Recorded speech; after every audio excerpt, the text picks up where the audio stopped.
Hello and welcome to what's going to be a new series of videos, I think. What are going to be called, as you can tell from the title, What the Hell Did BC Buy This Week? Now, it might not be every week that I do this. Make the cracks, make the jokes, whatever. You know, I buy games, whatever. So all of you guys buy games, so I'm not going to be defensive about it. I'm going to embrace the hell out of it. And here we go. We've got this video. And I've got this nice shiny box that I've just gotten from a little place called Noble Knight Games. They had a sale, and I jumped in on it for various reasons because I saw quite a few cool little things in there. So let's see what we have here. And doing this one-handed is going to be all kinds of fun. Hopefully we don't see BC's hands getting messed up by a sharp pair of scissors, because he is a klutz and a half. Alright, there we go. Maybe I should have done that first before the video started. Okay. Fun times. Like Christmas. Got a lot of padding in here.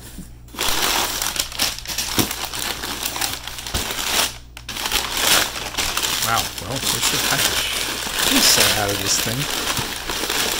Okay, here we go. Get that out of the way. And I am being watched, by the way. Ah! Okay, so let's see what we got here.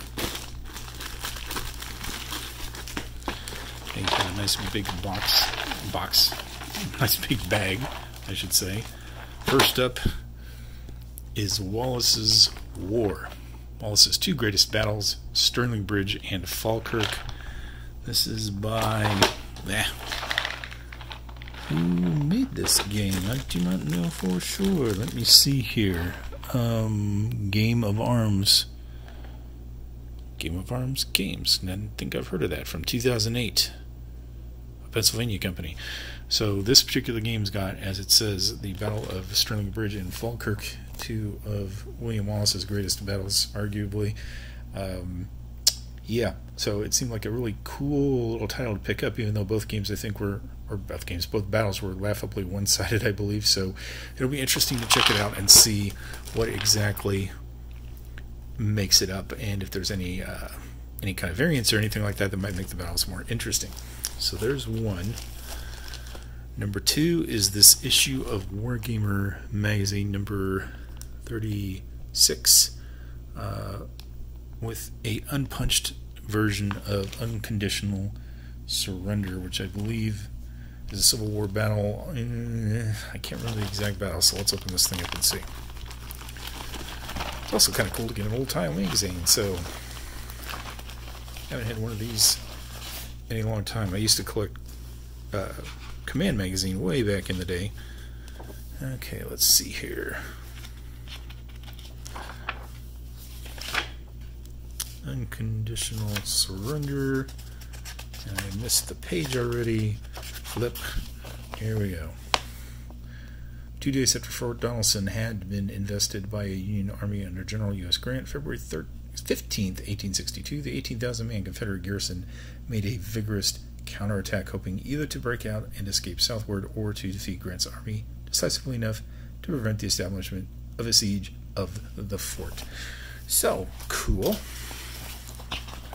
Let's take a look at this map, and I can look at Wallace's War here as well, too, if you would like to see it. Well, that's kind of an interesting little map. Don't think I've ever seen anything quite like that before, with a lot of border around it. That's kind of nice. So we have Cumberland River, Dover, Fort Donelson right there. A few other locations as well. I guess if you're local, you might or be more familiar with the battle than I am. One of the reasons why I got this game is because it sounded interesting. I don't have a lot of American Civil War titles, and also it was extremely reasonable price-wise. So, well, all kinds of interesting old... My gosh, how old is this magazine? Commodore 64. It was 1984. Wow, okay, so this is This might be an article into of itself just to review this thing. Okay, well anyway, so cool. There's a neat little game there. Let's move to the next one, Strategy and Tactics, number 126 with Beirut 82, which I believe is called Arab Stalingrad, complete simulation game inside. So another unpatched game. Ooh, Tomorrow of the World. I used to own that, actually.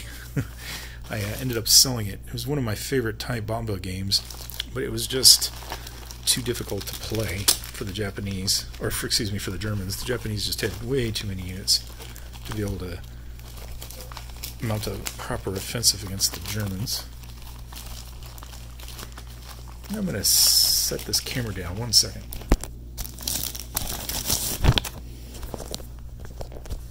There we go. Much easier. Two-handed. Okay, so let's check this one out too. This is another oldie. You know, I had no idea that Wargame magazine was so old. But I guess it is. I guess I'm looking for a date here and I'm not seeing anything. I was just kind of curious. Anyway, okay, yeah, well, that would that would explain a lot right there. LA Origins 89. This is definitely an old magazine. Sweet. Okay, so we've got a map and a counter sheet, and let me see if there's something in here about like an intro. Here we go. On June 13th, 1982, paratroopers in armor of the Israeli Defense Forces, or IDF, rolled to the edge of Beirut, joining forces with their Falange Christian allies. They never got much farther. The Palestine Liberation Organization's attempt to organize a regular army had failed, but so had Israel's drive to exterminate it. This was a classic confrontation of modern diplomacy where political pressure allowed a tiny force to fend off a giant. Beirut 82, Arab Stalingrad, simulates the siege of Beirut, and its victory conditions recreate the diplomatic hindrances of that struggle. This is a two-player game. One player controls the Israeli army, the other the Phalangist, I hope I'm pronouncing that right, allies, while the other commands all the forces opposed to them, the PLO, Syrians, Amal, Druze, and SPP. Okay, cool. So let's take a look at the map. Just the title itself, Arab Stalingrad, that kind of interested me, and plus I've been in Beirut. I was like 13 years old at the time when that happened. To know that it was used to be called the Paris of the Middle East, I believe. Well, this is definitely an 80s style game here. You can look at these colors. It's kind of interesting with the sharp lines here. I have no idea what the coast looks like in Beirut. That seems awful angled, but hey, you know, it's a game. That's kind of cool. So we got East Beirut, some camps, and some other locales as well. So the terrain is interesting, that's for sure. The colors are pretty nice. Combat results table for both sides. Turn record track, terrain effects here, Arab support track, PLO ally table, more combat results, and then just kind of a general map of the area. Nothing game related. It doesn't look like. Beirut, Arab Stalingrad 82. So that is interesting. And yes, I will have to play it. Don't give me crap, guys. Come on. I buy games. I don't play them. Just like the rest of you. So don't imprint yourselves on me.